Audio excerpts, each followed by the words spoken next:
Hi, and welcome to you, wherever you might be in the world and whenever you might be listening to this. I was given a chance to talk to you today, a real opportunity to talk around collaboration in a hybrid world. And that topic came to me very quickly and very easily. I think what became more difficult to me was, well, what do we mean by hybrid? So do we talk around the hybrid nature of agile working or waterfall? Are we talking more about how we are agile in the way that we work from home? Or is it more to do with being co-located? Maybe is it more to do with the technology we operate and use, or is it more to do with the people? And I think in that whole space is a world of hybrid activities. So what I want to talk to you about today then is how that hybrid world that we're all trying to deliver projects in affects the way we work. And with this particular idea of making the human connection in an intentional way. If I just move you on quickly into this principle of the world that we live in today has been affected massively by the information age, by digitalizations, and by the complexity of the supply chains that we all operate now. We've never been more connected than ever before. And maybe in our minds, that's been almost unconscious. It's like the frog in the pot of water where we slowly boil it and the frog doesn't realize that it was being boiled all along. We're a little bit in that same situation because we're unaware of what the intentions or what the implications of that change has meant to us. And most of us probably haven't changed the way in which we've operated. So what it has created is trillions of new cause and effect relationships which now create a world for our projects. And it's what people often call the world of VUCA, this idea of volatility, uncertainty, complexity, and ambiguity. What approach do we take when we're living in this new VUCA environment? Well, the thing I first of all would say is you're not alone. Everybody's affected by this change. Change is affecting maybe even more. It's accelerating every day. And maybe the prime thing for me is how aware have we been of it? Because we're not in control of the actions and the changes that are happening. So we've got to be, one, aware of it. And secondly, I think you've also got to be, once aware, intentional in the steps that you take to change the way you deliver your projects. So I want to talk about that a little bit more. If we go back, many of us have been maybe delivering projects for a number of years now, and the foundations, if you like, of the projects that we deliver is based on a deterministic view of project management. So it's quite a philosophical view of the world. It says the events that we see are determined by previous existing causes. It's cause and effect. That's very much what we think of in projects. Certainly if we look at this idea of pure waterfall project management, and if we consider risk management in that world, we can see that we will be looking at a project which we'll create. We will try to consider some risks that may affect that project while it's happening, and then we try and build a plan that delivers to that with a bit of contingency in it. What that might look like for all of us is this idea of leadership expects plan A, we build in contingency as project managers to deliver plan B, but I'd argue that it's massively optimistic still. How can we know? Famous heavyweight boxer, maybe not the place you go for philosophy, but Mike Tyson once said, everybody has a plan until you get punched in the face. That's what real life is. And what we want to be able to do is understand here that says the approach we take delivering projects in a real life is to be adaptable, and part of that for me is going to be around talking about collaboration. Building on that a little bit further, I want to talk about this idea that says can't see everything in front of us. We have a threshold of what we know. So we can only know so much about what the future holds. We can only see so far. So the intent here is you cannot see into the future with certainty. You cannot forecast every event. On that basis, we've got to find a way to plan and deliver our projects. What I would argue is, how many of us have got a plan right now where we considered the pandemic as being a major element of it? Nobody did that. Many of us have got a plan right now that, from a cost point of view, considers the rising energy prices and the fluctuations happening. How many have got the cost of living crisis embedded into it? Inflation. All these things are not in our control, but they are part of the projects and the environment we must deliver in. So if we can only see so far and we only know so much, we must create a project approach which takes into account these unforeseen events where we cannot control them. So adaptability becomes key, building a plan for the short term, but then collaboration and adaptability at that point to make new decisions based on the projects and the world that we see. So in summary, project teams need to work in this VUCA environment, and that complexity of environment must be part of your thinking. What we want to build on is the collaboration and adaptability of those teams to build an intentional way forward. And in that way, we can have prosperous projects even within this complex world. Moving on a little bit further now, I just want to think about this idea of collaboration and the distance that's between us all. Collaboration, as a definition, is the process of two people, two organisations, two parties working together to achieve a common goal. In these modern times, accelerated by the pandemic, we have geographically dispersed teams. We have diverse skills and we have diversity of people, not just where they're based, but in terms of their mindsets, their approach. And all that, again, is part of this connectivity and more cause and effect relationships. How do we manage situations which have got all those difficult dynamics involved? And the thing that I would always say is, let's recognise some of the software and things that we use day in, day out, and again, maybe unconsciously. Let's think about some of the software that's available to us that helps us to collaborate and engage teams in this hybrid world. What I have on the screen is a snapshot, a small sample of some well-known tools. It's not a list of every tool that's out there, and it probably couldn't be. By the time I would describe the list to you, something would have been added to it. So there are hundreds, if not thousands, of apps out there that you could raise to me and tell me about, which you're using as part of your collaborative process. Maybe the key element on this slide for me is to tell you about the types of collaboration that we would think about. Many of us might use Jira or a similar board which helps us to maybe work in a more agile approach for our projects. But we've also got things about knowledge or file sharing. So Confluence is quite a common one. Bigger businesses may even have their own internal intranet type based activities. And the one we'll all know really well is communication. For those on the call, I can't imagine there's any one of us who hasn't used Skype, Zoom, Teams as being a fundamental to how you make your project teams work. So how do we chat to each other? How do we conference and bring people together as teams when we can't get them in the same room? The key challenge for me in this area is that you all use multiple tools. I'm pretty sure there's not one thing on here that you're going, yeah, that's the one I use, I don't use the rest. And so the challenge is, what is the integration point for all this? For some of us who may have worked in big corporate organizations, things like Microsoft Teams or Microsoft in general, the whole package 365 is a common one. But there are others that are out there, and that's a way in which we somehow integrate some of this. But I still argue the challenge is for a project manager that you will commonly be looking to be the integration point. And that's a challenge for you as a project manager. And again, my point is going to keep being, how do you make sure that you are intentional in your activities here, not just being the frog being boiled in water? So with the basis of what collaboration software is used in your business, there was a poll taken between 2019 and 2021 that said, what's the growth or what's the change that you see in the use and application of these sorts of tools in your business?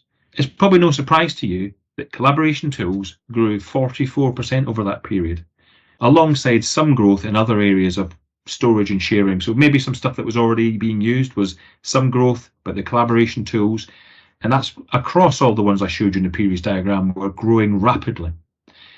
Now that might be something you think, well, the pandemic had happened and that was obviously going to be the result of this chart.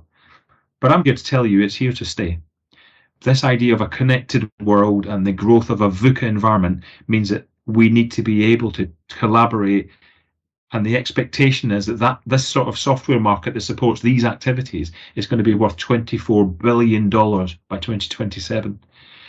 Not only is that an incredible number, but it creates an environment whereby there are businesses that are absolutely fundamentally driven and exist to get collaborative software into your hands. As a business that I work with, we are agnostic to the tool that we use, but we do recognize that most companies are in this space and they've got to be able to accommodate software into their ways of working. What I would start to say, though, is software is one dimension. We know as a business, and many of us probably expect this, that people are at the core of every successful business, every successful project. We cannot forget about the human connection.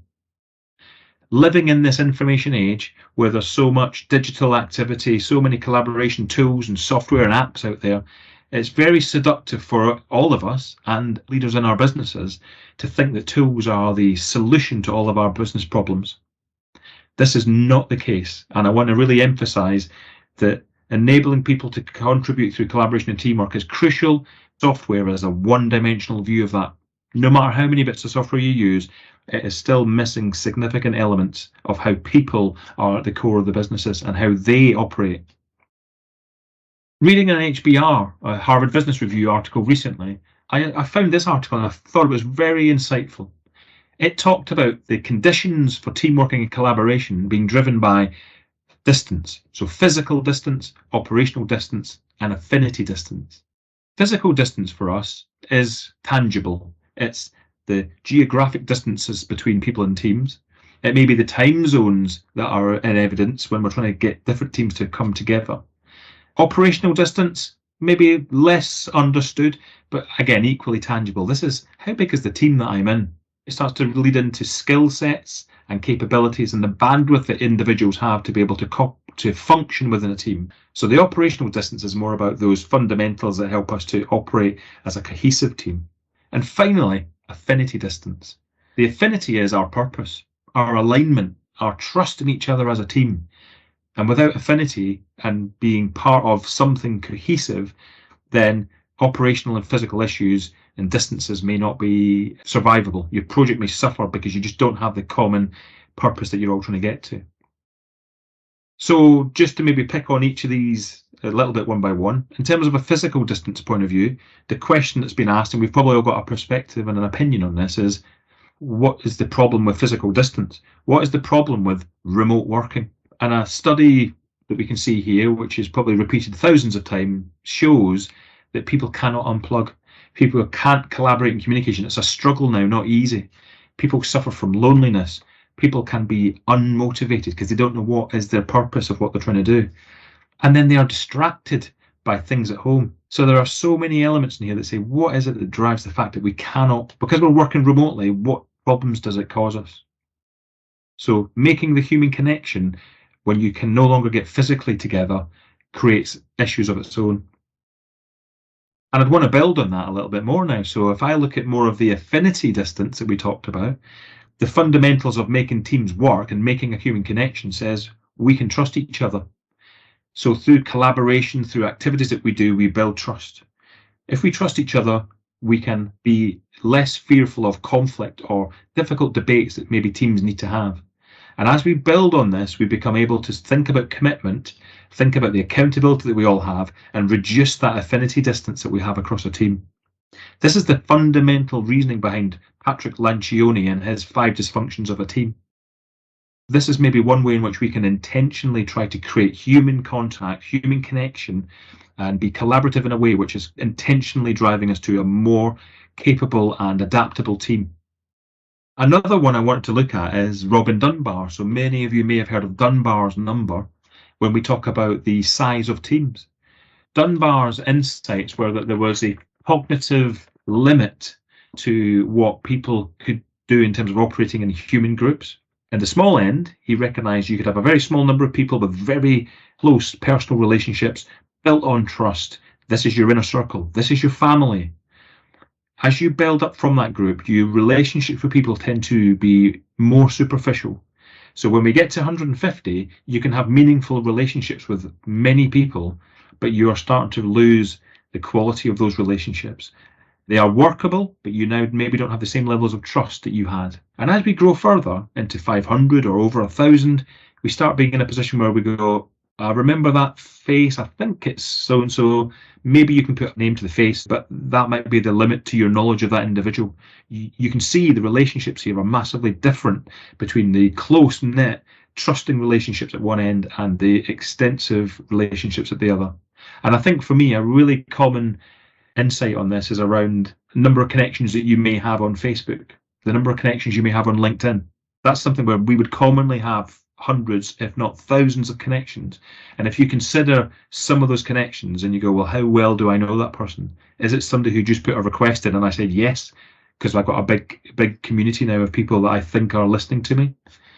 What we want to do in this space is, again, be conscious. So if we can reduce, in this case, the operational distance, get your team size to be correct, make sure your team size is at the left-hand side of the scale here, then we are making it easier to build those trusting relationships that then reduce the affinity distance.